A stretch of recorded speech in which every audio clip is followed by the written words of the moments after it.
এখনকার মা বোনেরা জামালপুর বাস স্ট্যান্ডে কোন হ্যান্ডসাম স্মার্ট যুবকের সাথে পরিচয় যদি হয়ে যায়, বললে আসসালামু আলাইকুম, আমারে চিনতে পারছেন? আমার বাড়ি এলান্দো, আমি বাদশা মিয়ার বউ।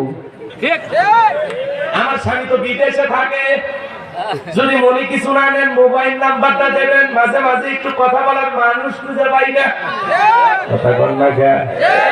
ওই যে ভাব জমায়া বাস স্ট্যান্ডে মোবাইল নাম্বার নিয়েছে, ছেলে তো এর কল দেয় না, ওই নিয়ে 10 দিন পরে কল দিয়ে বলে হ্যালো, ওই চিনলাম না, তোমার সে লাকি ভাবি আছে না নাই? বাস স্ট্যান্ডে অন্য ছেলের সাথে পরিচয় হয়েছে, ওইটা কি স্বামীর কাছে বলবে? তাহলে আরো স্বামীরে বাদ দিয়া গোপনে আরো 10টা ছেলের সাথে পরকিয়া করবে, এরকম বউ বাংলাদেশে আছে না নাই? তবে এই দেশে না পালে ভারতে পাওয়া যায়। কথা বল না কে?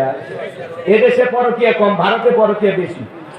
না, এদেশে এখনো শুরু হয়নি। আর জামালপুরের মানুষ তো আল্লাহওয়ালা, আর এলাকার মেয়েরা তো সব রাবিয়া বস্ত্রী, রহিমা সুন্দরী, একেবারে বিরাট বড় জান্নাতি নারী। কথা বল না কেন?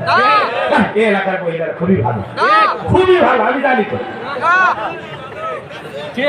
স্বামী বিদেশে, 4টা সন্তান বাড়িতে রাখা অন্য একটা ছেলের হাত ধরে পালায় না, এরকম মহিলা আছে না?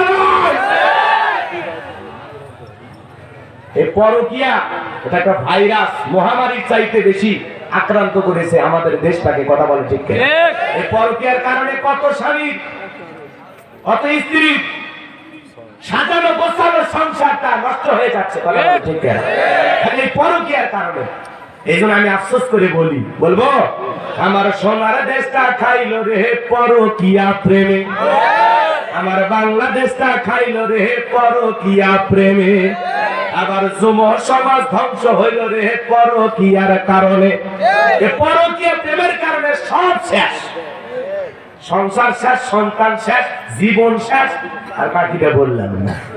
আল্লাহ আমাদের বোঝার তৌফিক দান করুন। জোরে বলেন আমিন।